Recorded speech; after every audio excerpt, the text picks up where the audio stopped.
علی بھائی اگلا کوشچن ذاتی نوعیت کا آ گیا پھر ذرا، یا کیا اللہ، آپ علماء سوء اور فرقوں کے مفتیوں کی غلطیوں پر مبنی کلپس بنانا چھوڑ نہیں سکتے؟ علی بھائی بہت ہو چکا ہے، اب عوام الناس کو ان لوگوں کی اصلیت خوب معلوم ہو چکی ہے، مہربانی فرما کر کلپس بنانا بند کر کے دعوت کے کام پر توجہ مرکوز کریں، یہ لوگ جان بوجھ کر آپ کو فضول بحثوں میں الجھا رہے ہیں، پلیز ان کو سمجھیں اور اپنی ٹیم کو بھی سمجھائیں۔ سمجھ لو جی ٹیم۔ اچھا، بات یہ میرے بھائی کہ یہ جس خدشے کا آپ نے اظہار کیا نا، وہ خدشے کی یہاں پہ 1% چانسز بھی نہیں ہے کہ ہم اپنی دعوت کے کام سے ہٹ گئے ہوں۔ کیا ان کلپس کی وجہ سے میری کوئی قرآن کلاس مس ہوئی ہے؟ کیا ان کلپس کی وجہ سے ہمارے کوسچن آنسر سیشن سکپ ہوئے ہیں؟ نہیں، وہ تو چند ایک کوئی چھڑول چھوڑتا ہے تو ایک جواب آ جاتا ہے۔ یہ تو نہیں ہے کہ بھی قرآن کلاس پوری کی پوری اس کے اوپر چل رہی ہے، مجالس پوری کی پوری اس پہ چل رہی ہیں، ٹھیک ہے۔ باقی میں نے پچھلے دنوں بھی میری مجلس نمبر 63 بھی ریکارڈ ہوئی تھی، جو محرم اور کربلا پہ آلموسٹ 6 گھنٹے 20 منٹ کی، اس میں نے بتایا ہے اینڈ پہ جا کے کہ جن علماء کا فتنہ عالمی ہوتا ہے نا، اور وہ فتنہ قرآن و حدیث کے اوپر حملے کی شکل میں ہوتا ہے، ہماری ذمہ داری ہوتی ہے کہ ان کو ننگا کریں، کیونکہ اس کی وجہ سے عوام افیکٹ ہی ہو رہی ہوتی ہے۔ مجھے لوگوں نے گالیاں دی تو میں نے کیا گالیوں کا جواب گالیوں سے دے کے کلپ کو چڑھایا؟ نہیں، مجھے کوئی یہ ثابت کرے کہ میں نے کبھی کسی کی منت ہی ماری ہوئی کہ یار گالیاں تھوڑی ہلکی نکالا کرو۔ ہم تو کہتے ہیں اور نکالو، ہمارے نام مال میں نیکیاں آ رہی ہیں۔ تو یہ کلپ جتنے بھی چڑھ رہے ہیں کوئی ذاتی نوعیت کے تو نہیں چڑھ رہے، لیکن جب دین پہ حملہ ہوگا ہم کیسے چپ بیٹھ جائے؟ وہ تو صحیح مسلم میں حدیث ہے، برائی دیکھو ہاتھ سے روکو۔ ہاتھ سے ہم اس لیے نہیں روکتے کہ حکومت ہمارے پاس نہیں ہے، ہاتھ سے نہیں روک سکتے، زبان سے روکو۔ زبان سے نہیں روک سکتے تو دل میں برا جانو، لیکن کہا ذالک اضعف الایمان، یہ سب سے کمزور درجہ ہے ایمان کا، اس کے بعد تو ایمان ہے ہی کوئی نہیں ہے، ٹھیک ہے جی۔ تو ہم بالکل اینڈ پہ تو نہیں لٹکے ہوئے نا میرے بھائی، ہم ایٹ لیسٹ اس درجے پہ رہنا چاہتے ہیں جو ایمان کا مضبوط درجہ ہو، حسینی درجہ ہو، کہ آپ زبان سے کم از کم برائی کو برائی کہیں، اور وہ برائی جو کتاب و سنت پہ حملہ ہو رہا ہے۔ میری ذات کے اوپر آپ دیکھیں کس کس قسم کے لوگوں نے کیچڑ اچھالے ہیں، میں نے کبھی اس کا اس اعتبار سے جواب نہیں دیا، ضرورت نہیں ہے دینے کی۔ البتہ کوئی دین کا کوئی مسئلہ بگاڑ کے پیش کرتا ہے، کوئی بد عقیدگی قرآن و سنت کا اپنا لقمہ قرآن و سنت کے منہ میں ڈالتا ہے، پھر ہم جواب دیتے ہیں، اور ان جوابات کی وجہ سے یہ ہمارا سائیڈ بزنس چل رہا ہوتا ہے میرے بھائی، ہزاروں کلپوں میں سے کوئی ایک کلپ آ جاتا ہے۔ باقی آپ کو ہر دوسرے تیسرے چوتھے کلپ کے اندر اگر مولویوں کی بوتھیاں نظر آ رہی ہوتی ہیں نا تھم نیلز کے اندر، وہ اس لیے کہ ہم ایک خاص مکتبہ فکر کی طرف سے جو فتنہ اٹھایا جاتا ہے ان لوگوں کو ہائی لائٹ کرنا چاہ رہے ہوتے ہیں۔ تو لوگوں کو جب تک نہیں بتائیں گے کہ یہ برائی ہے یہ اچھائی ہے تو کیسے پتہ چلے گا؟ اور یہ کہانی بھی آپ کو دین کے بارے میں یہ کروا رہے ہوتے ہیں دنیاوی طور پہ۔ آج تک کسی نے آپ کو کہا کہ جی میں نے بچہ اسکول میں داخل کرانا ہے، آپ نام لیے بغیر اسکول کی کوالٹیز بتا دیں اور اسکولوں کی برائیاں، تو آپ کہیں جی جو اسکول جن اسکولوں میں یہ ہوتا ہے اس میں داخل نہ کرائیں، اور جن میں یہ اچھائی ہوتی ہے وہاں داخل کرائیں، تو وہ کہے گا اللہ نے بندے تو منو بھی پتا ہے، منو اسکول کا نام دس کیڑا اسکول ہے، بتائیں گے نا نام؟ بالکل۔ ادھر تو نہیں آپ کہتے کہ نام کیوں لے رہے ہیں کسی کا برائی سے یا اچھائی سے، اس لیے کہ جب تک نام نہیں لیں گے تو کیسے پتہ چلے گا؟ یہاں پہ بھی اگر ہم بدعقیدگی کی بات کریں گے تو جب تک نہیں بتائیں گے کہ یہ عقیدہ اسام الارمین میں لکھا ہے، یہ المحنت علی المفند میں لکھا ہے، یہ تقویۃ الایمان میں لکھا ہے، یہ حشت بہشت میں لکھا ہے، یہ کشف المحجوب میں لکھا ہے، تو آپ کو کیسے پتہ چلے گا؟ اور پھر بعض لوگوں کو یہ بھی وسوسہ آتا ہے کہ نہیں یار آپ کی وجہ سے فتنہ کھڑا ہوا ہے، پہلے تو لوگوں کو یہ باتیں پتہ ہی نہیں تھی، آپ نے لوگوں کو خود بتائی ہیں اور لوگوں کو مارا ہے۔ نہ سر، ایسا نہیں ہے۔ اگر پتہ نہیں تھا تو یہ کتابیں چھپ رہی کیوں تھی؟ یہ بدعقیدگیاں امت کو بتائی کیوں جا رہی تھی؟ کیا میرے دنیا میں آنے سے پہلے ہی یزید کو رضی اللہ عنہ نہیں لوگ کہہ رہے تھے؟ کہتے تو میں تو جواب دے رہا ہوں۔ تو جواب دینے والوں کے سر پہ آپ جوتیاں مارتے ہیں، پھر آپ کہتے ہیں بھی رونا بھی نہیں ہے، ایسے تو نہیں ہوگا۔ اور ہم آپ کو اس کے جواب میں جوتیاں بھی نہیں مار رہے، ہم علمی دلائل کا جواب علمی طریقے سے دے رہے ہیں۔ تو جب دین پہ حملہ ہوتا ہے تو ہمیں مجبوراً یہ جواب دینے پڑتے ہیں۔ اور میں دیکھیں اس ٹائم دنیا میں جتنے بھی یوٹیوب کے اوپر بڑے بڑے مولوی اویلیبل ہیں، کسی اور کے خلاف کلپ بنائے نہ بنائے، میرے خلاف ضرور انہوں نے کلپ بنائے ہوتے ہیں، یا ان کی اپنی ویڈیو بھی ہو تو میرے نام سے ضرور چڑھائی ہوئی ہوتی ہے، رپلائی ٹو انجینئر محمد علی مرزا لکھ کے، یا انجینئر محمد علی مرزا کو جواب، یا اس طریقے سے. لیکن ہم تو کسی کا جواب نہیں دے رہے. کیوں؟ وہ گلی محلے کے لوگ ہیں بیچارے، مشہور ہونے کے لیے کر رہے ہیں. لیکن جن کو لاکھوں لوگ جانتے ہیں، لاکھوں لوگ ان کی ویڈیوز دیکھتے ہیں، لاکھوں سبسکرائبرز ہیں، جب وہ فتنہ اٹھاتے ہیں، قرآن اور سنت کے اوپر حملہ کرتے ہیں اور وہ عقائد بیان کرتے ہیں، تو ہمیں مجبوراً بیان کرنے پڑتے ہیں. اس کے باوجود بھی اب کوئی ڈیٹ بن جائے تو اس کا کوئی علاج نہیں ہے. دیکھیں پچھلے دنوں ہمارا ایک مہذب قسم کا کلپ آیا ہے کہ تبدیلی آ نہیں رہی، تبدیلی آ گئی ہے. آیا نا کلپ؟ 3 لاکھ سے زیادہ لوگوں نے فیس بک پہ دیکھا ہے. ٹھیک ہے جی. 1-1.5 لاکھ کے قریب فیس بک یوٹیوب پہ دیکھا ہے، اور واٹس ایپ پہ تو پتہ نہیں ملینز آف پیپل تک پہنچا ہوگا. تو اس میں ہم نے کیا کیا ہے؟ ہم نے کہا ہے کہ میرے بھائی، ہم جن چیزوں کا رونا روتے تھے کہ یہ چیزیں آپ کی کتابوں میں غلط لکھی ہیں، کرامات کے نام کے اوپر اوٹ پٹانگ چیزیں آپ کی کتابوں میں جن سے آپ درس دیتے ہیں، ان کو نکالیں. اب مولانا طارق جمیل صاحب نے خود وہ سارے واقعات سنا کے کہا کہ یہ دین ہم کافروں کو نہیں پیش کر سکتے. میرا ایک معصومانہ سوال ہے کہ یہ کلپ طارق جمیل صاحب کا پہلے کیوں نہیں آیا؟ اب دنیا میں کون سی ایسی چینج آ گئی ہے کہ ان کا یہ کلپ آیا ہے؟ دنیا میں اس وقت مذہب کے میدان میں ایک ہی چینج آئی ہوئی ہے. کون سی؟ کہ نہ میں وہابی، نہ میں بابی، میں ہوں مسلم علمی کتابی. ورنہ پہلے تو کسی کو نہیں کلک کیا کہ فضائل سنت میں یہ کچھ لکھا ہے، اور فضائل مال میں یہ کچھ لکھا ہے، اور فضائل صدقات میں یہ کچھ لکھا ہے. اور المحند علی المفند، جس کے بارے میں یہ کہتے تھے جی ہمیں فخر ہے، ہمارے بزرگوں کے عقائد ہیں، اب وہی علماء فخر والی ویڈیو بھی ریکارڈڈ ہیں، اور کچھ مہینوں کے اندر ان کے یہ بھی جواب ریکارڈڈ ہے. نہیں المحند کے عقیدے کو بنیادی نہیں، کو رکھ لے تب بھی ٹھیک، نہ بھی رکھے. یہ آیا پھر اس سے اگلا ورژن بھی آیا کہ یار ہمیں کیوں، ہمارے خون کیوں چوس رہے ہو ہمارا خون کیوں پی رہے ہو. آیا نا کلپ؟ ہم کسی کا خون نہیں پی رہے سر. آپ کا خون رس رہا تھا، ہم آپ کو بار بار بتا رہے ہیں کہ آپ کا بلڈ پریشر لاس ہو جائے گا، فوراً سے پہلے اس خون کو بند کریں. اور یہ عوام کا جو آپ خون نچوڑ رہے ہیں، یہ بھی نچوڑنا بند کریں. لوگوں کے عقائد خراب کر رہے ہیں، اپنے عقائد کی اصلاح کریں. تو یہ کلپ قطعاً اس طرح کا مقصد نہیں ہوتا، بے فکر رہیں ہم. اور پھر میں ایک آخری بات اس میں ایڈ کر دوں.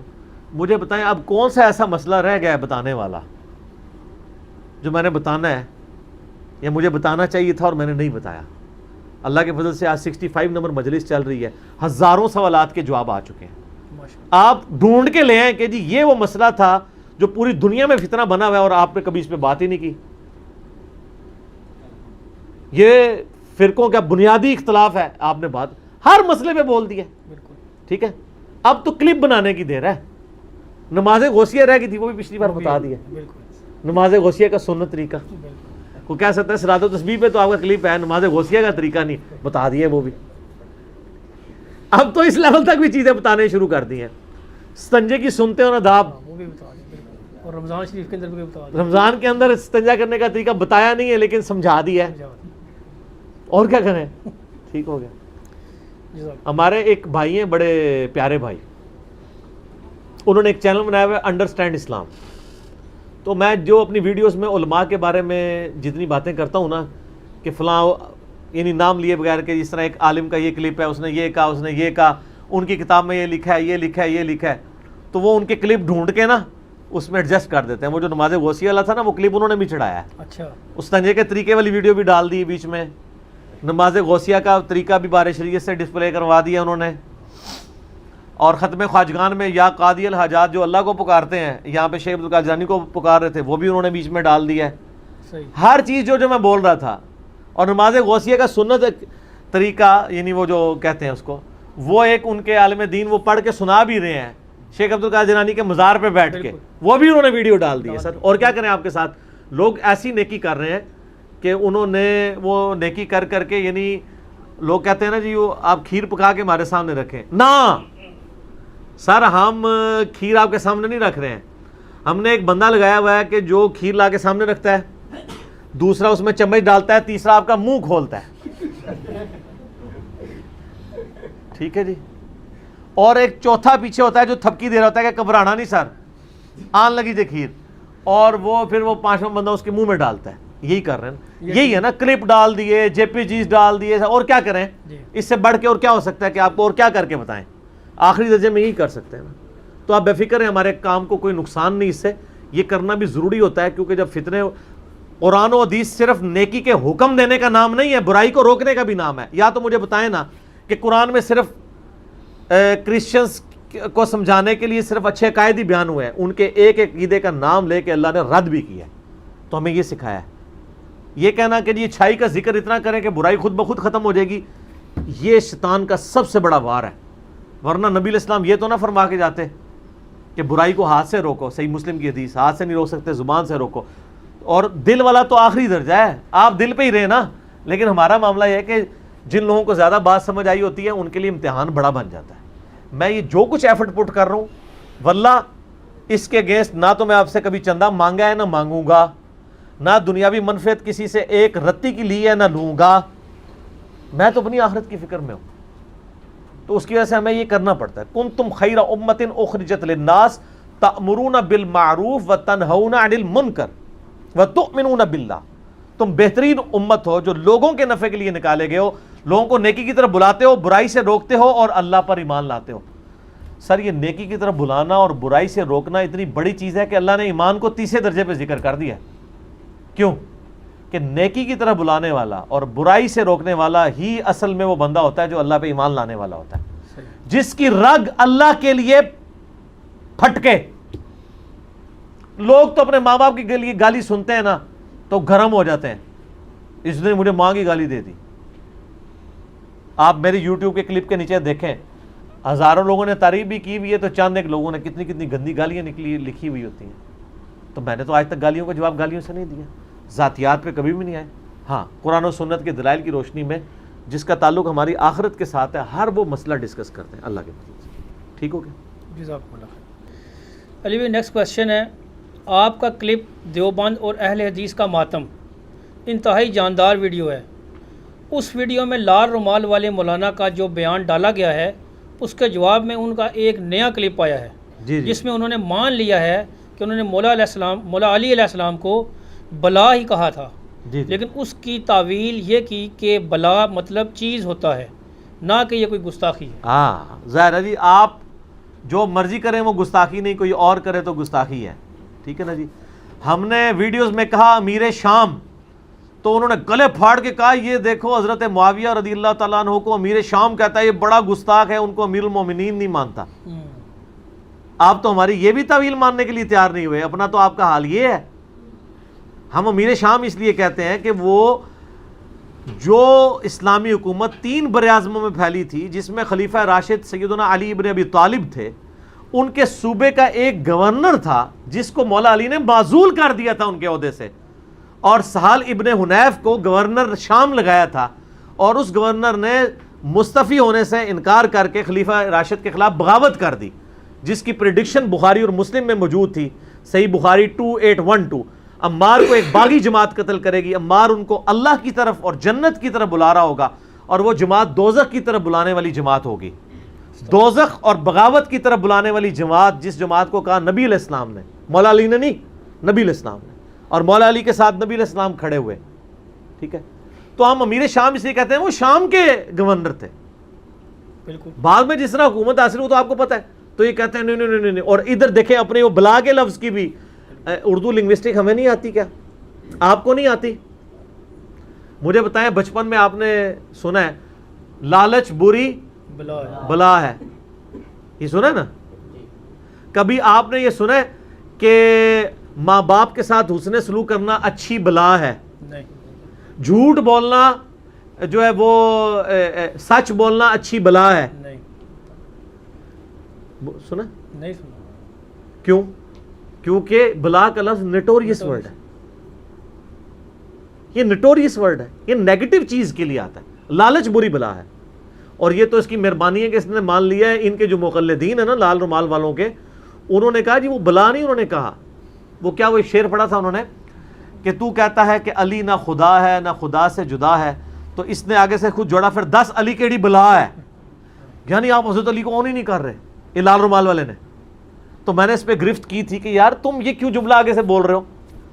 تم یہ بولو کہ بتاؤ کہ تم اگر علی کو خدا بھی نہیں مان رہے، خدا سے جدا بھی نہیں مانگ رہے، تو بتاؤ پھر علی کے بارے میں کیا عقیدہ رکھتے ہو؟ بلا علی کو کیوں بلا کہہ رہے ہو؟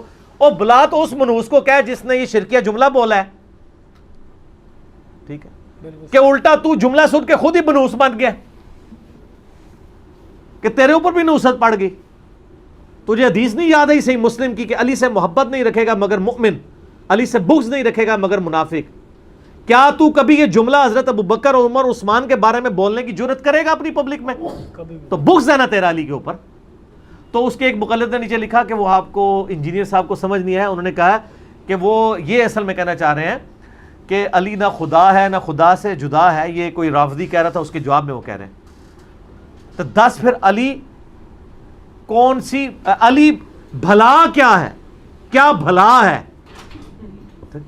کیا چیز دیکھو یہ پنجابی میں بھلا استعمال ہوتا ہے. بھلا تو ٹپیکل کراچی کی اردو کے شستہ لوگ بولتے ہیں، جو اس لال رومال والے نے زندگی میں نہیں بولی، کیونکہ یہ تو پنجابی ہے. یہ بولنا بھی چاہے نا، اس کو دوبارہ بھی کہنا، یہ ریکارڈ کرا دے کہہ کے کہ وہ پنجابی میں، تو پھر یہ بھی نہیں ہوگا کہ 10 پھر علی کے تو کہ بھلا ہے. وہ بھلا، شکر ہے اس نے یہ مان لیا میں نے بھلا ہی بولا تھا. ظاہر ہے کہ بعض جو مجرم ہوتے ہیں نا، ان کے بھی کچھ نہ کچھ قواعد ہوتے ہیں، اس سے باہر نہیں نکلتے. تو یہ جو جرم انہوں نے کیا تھا مان لیا، اور پھر یہ جو تعویل کی، یہ باطل کی، اس کی بجائے سمپل کہہ دو کہ یار مجھ سے سلپ آف ٹنگ ہو گیا، دیٹس آل. اور یہ ان کا سلپ آف ٹنگ، میں اس بندے کا کفریہ سلپ آف ٹنگ آپ کو بتاتا ہوں. اس نے غلوف کے اوپر لیکچر ریکارڈ کرایا، اس میں یہ جوش میں آیا نا. ابن تیمیہ کا بھی یہ مسئلہ تھا نا، جب وہ توحید کے جوش میں آتا تھا نا تو وہ انبیاء کی بھی توہین کر جاتا. توحید بیان کریں، توہین تو نہ بیان کریں. اس کا بھی یہی مسئلہ ہے. اس نے ایک لیکچر میں کہہ دیا کہ وہ سورہ مائدہ کی آیت نمبر 17 ہے نا، کہ اگر اللہ ارادہ کرے عیسیٰ کو، اس کی ماں کو اور زمین میں جتنے لوگ ہیں ان کو موت دے دیں تو اللہ کو کوئی کیا بگاڑ لے گا. یعنی اللہ تعالیٰ بتانا چاہ رہا ہے عیسائیوں، جس کو موت ہے وہ خدا نہیں ہو سکتا، اور میں خدا ہوں، هو الحی القیوم، تو مجھے موت نہیں آئے گی. یہ اللہ تعالیٰ بتانا چاہ رہا ہے سورۃ المائدہ آیت نمبر 17 میں. اچھا، اب اس نے نا کہا کہ قرآن میں لکھا ہے، سورہ مائدہ تو اس نے کہنا ہی نہیں تھا، وہ تو آیتیں بھی اس طرح پڑھتے ہیں نا. کہتا ہے قرآن میں لکھا ہوا ہے، اللہ تعالیٰ فرماتا ہے کہ میں چاہوں عیسیٰ اور اس کی ماں کو دوزخ میں پھینک دوں. استغفر اللہ، یہ تو کلمات کفر ہے. اگر کوئی یہ کہے نا کہ اللہ چاہے تو فرعون کو جنت میں اور موسیٰ کو دوزخ میں پھینک سکتا ہے، اور یہ چیز اللہ کی قدرت میں داخل ہے، وہ بھی کافر ہے. کیوں؟ اللہ تعالیٰ کی قدرت میں کوئی نٹوریس چیز آپ نہیں داخل کریں گے. لا تبدیل لکلمات اللہ، اللہ کے کلمات نہیں بدلتے. اللہ نے جب کہا نا کہ مشرک پہ جنت حرام ہے، اب مشرک نہیں جنت میں جائے گا، فرعون کبھی جنت میں نہیں جائے گا. اور موحد کے اوپر دوزخ حرام ہے، اور وہ پیغمبر بھی ہو، وہ جنت میں، وہ کبھی بھی دوزخ میں نہیں جائے گا، جنت میں ہی جائے گا. کیونکہ یہ اللہ کے اوپر جھوٹ آ جائے گا نا. جو خدا ہے وہ جھوٹ نہیں بولتا، اور جو جھوٹ بولتا ہے وہ خدا نہیں. اسے محال کہا جاتا ہے فقہ کی ٹرم میں. تھوڑی فقہ بھی سیکھ لو نا. فقہ فینا ضرور نفرت رکھو، لیکن فقہ کو تو سیکھو نا. وہ بھی نفرت رکھیں جو دلائل کے ساتھ ہے، مطلق نفرت کسی سے بھی نہ رکھیں. بخاری مسلم کی حدیث ہے، اللہ تعالیٰ جس کے ساتھ بھلائی کا ارادہ فرماتا ہے اسے دین کی فقہ عطا فرما دیتا ہے. اللہ عطا فرماتا ہے یعنی علم دین، اور میں تو صرف تقسیم کرتا ہوں. ٹھیک ہو گیا؟ تو یہ اس نے بالکل باطل تعویل کی ہے. اس کو چاہیے فوراً سے پہلے ادھر ادھر کی بجائے نا فوراً توبہ کر لے گا، یار غلطی ہو گئی ہے، میں نے اگر یہ جملہ بول دیا تو غلط بولا ہے. صحیح. اور پھر ان کی وجہ سے پھر یعنی لوگ ان کو ناسبی کہتے ہیں نا، صحیح پھر کہہ رہے ہوتے ہیں نا. ٹھیک ہو گیا؟ جی ٹھیک.